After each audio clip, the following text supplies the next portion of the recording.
ప్రభుత్వ పాఠశాల కాదని ప్రైవేటు పాఠశాలకు వెళ్ళే వాళ్ళందరూ కూడా సంపన్నులేమీ కాదు, డబ్బులున్న వాళ్ళు కాదు. అప్పులు చేసి ఫాల్స్ ప్రెస్టేజ్కి వెళ్ళిపోయి ప్రైవేటు పాఠశాలలో చేరుతున్నటువంటి వాళ్ళు ఎప్పుడో సాయంత్రం 6-7 గంటల తర్వాత ఇంటికి వస్తే మా పిల్లలకి భద్రత ఉండదు, మేమెప్పుడో పనులు చేసుకుని ఇంటికి వచ్చే వరకు మా పిల్లలు ఇంటికాడ ఆగమైపోతారు కనుక మేము ప్రైవేటు పాఠశాలలో చేర్పిస్తున్నాం.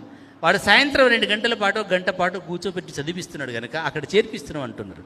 మన పిల్లలు కూడా సాయంత్రం స్నాక్స్ ఏర్పాటు చేయగలిగితే సమాజానికి డబ్బుకు కొదవలేదు. మనం సరిగ్గా సమాజాన్ని ప్రేరేపించగలిగితే సమాజం అందుకోవడానికి రెడీగా ఉంది, ఇవ్వడానికి రెడీగా ఉంది. అప్పీల్ చేయడమే ఆలస్యం.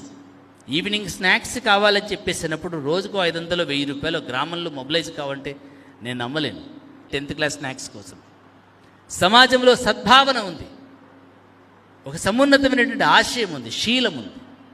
దాన్ని మేలుకొల్పగలిగితే తప్పకుండా సమాజం స్పందించడానికి అవకాశం ఉంటుంది. మురళీకృష్ణ గారు, పెద్దలు గురుమూర్తి గారు, నారాయణ గౌర్ గారు నేను అప్పీల్ చేస్తున్నాను. మనం కొన్ని స్కూల్స్ని మోడల్ స్కూల్స్గా చేయడం కోసం, సెమీ రెసిడెన్షియల్ స్కూల్స్గా చేయడం కోసం ప్రయత్నించాలి. ఉపాధ్యాయులందరం ఏకగ్రీవంగా ఒక తీర్మానాన్ని మీరు అందరం అంగీకరించాలి. గవర్నమెంట్ స్కూల్, గవర్నమెంట్ కాలేజీలో చదువుకునేటువంటి విద్యార్థికి హయ్యర్ ఎడ్యుకేషన్లో 50% వెయిటేజ్ ఇవ్వమని చెప్పేసి అన్నప్పుడు తహసీల్దార్ పిల్లలు అక్కడికే వస్తారు, ఎమ్మెల్యే పిల్లలు అక్కడికే వస్తారు, కలెక్టర్ పిల్లలు అక్కడికే వస్తారు. అంటే ఎలైటెడ్ కమ్యూనిటీ కూడా గవర్నమెంట్ స్కూల్కి వస్తే ఒక అసంఘటితమైనటువంటి అణిచివేతకు గురైన సమాజంతో మిగతా సమాజం యాడ్ అయినప్పుడు ఈ సమాజం ప్రేరణ పొందడానికి, స్ఫూర్తి పొందడానికి అవకాశం ఉంటుంది.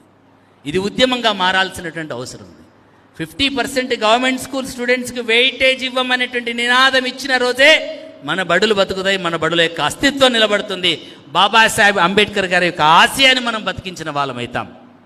లేదు, కాదు, కూడదనంటే ఇంకో 700 సంవత్సరాల పైన ఈ సమాజం సంక్షేమ పథకాల కోసం చెయ్యి జాచి అడుక్కునేటువంటి పరిస్థితి ఉంటుంది తప్ప అడగాల్సినటువంటి పరిస్థితి లేకుండా ఆత్మగౌరవంతో కూడుకున్న సమాజాన్ని నిర్మాణం చేయాలంటే మన బడిని బలోపేతం చేయాలి, మన బడిలో నాణ్యత ప్రమాణాలు పెంచాలి, మన బడిలో అవసరాలు పెంచాలి, మన బడిలో నైపుణ్యాలను పెంచాల్సినటువంటి అవసరం ఉందని చెప్పేసి ఆశిస్తూ సెలవు తీసుకుంటున్నాను.